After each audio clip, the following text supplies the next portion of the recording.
Okay guys, another food trip. Pupunta tayo ng Shokudo Ramen. Medyo late na tayo pero mabot naman. Ayan, tatawid lang tayo. Okay, here we go. Shokudo Ramen. Ayan.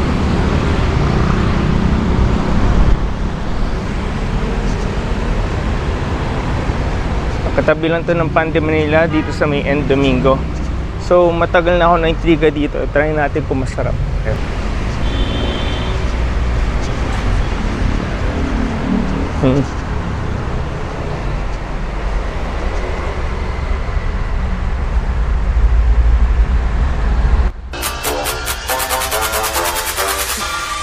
Boss, on time ba?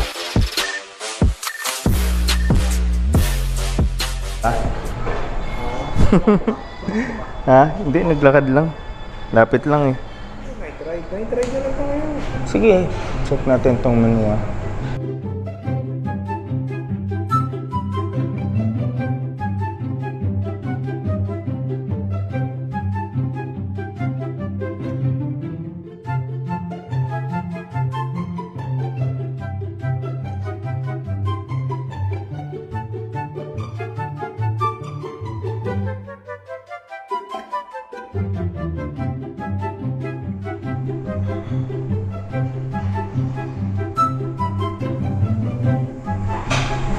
So, dito yung kitchen nila. Naka-expose see-through. So, nakikita mo paano piniprepare yung food na in-order mo. Very transparent yan. Most likely ito yung order namin eh.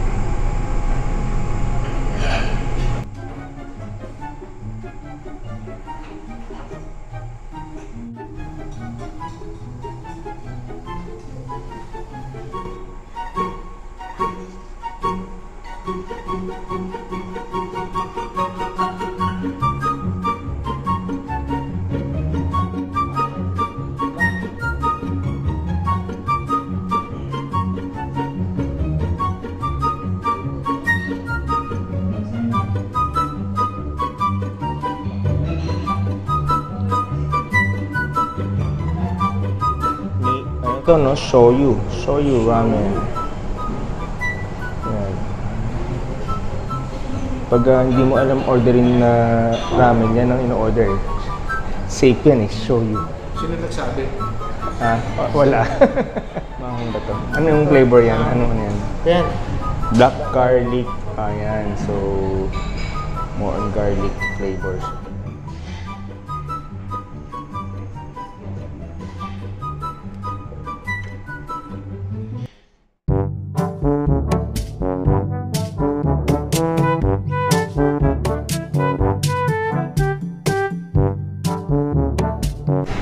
Kasama natin yung food critic ng Michelin ba yun? Michelin tires. Ayan. Yan si Boss Luman yan. Tatry niya na itong medyo kinakabahan yung mga staff dito eh. Kasi nandito siya eh. Hindi ko na magiging verdict. Mamaya na tayo mag-ano. Sige, kumain ka na.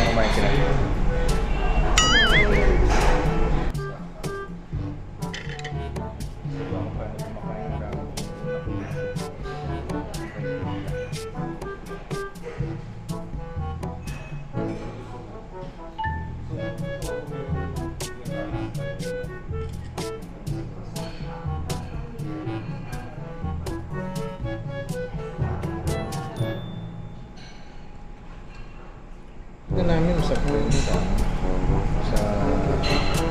ramen Corona. Mas malakas ang garlic taste mo compare dito. Meron tayong audience. We have an audience. Okay yung pagkaluto nitong gyoza. Crunchy, no? Yung pagka-pan fry niya. Bihira ang makain ng ganyan ka-crunchy na gyoza. May dulo, may crispy yung dulo-dulo.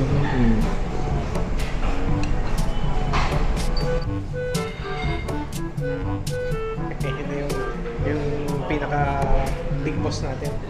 Sana. Oh! Pinag-uusapan pa lang natin. Ha? Masarap, boss. Kumakad lang siya. Sir. Hindi malakas mag-order sa amin.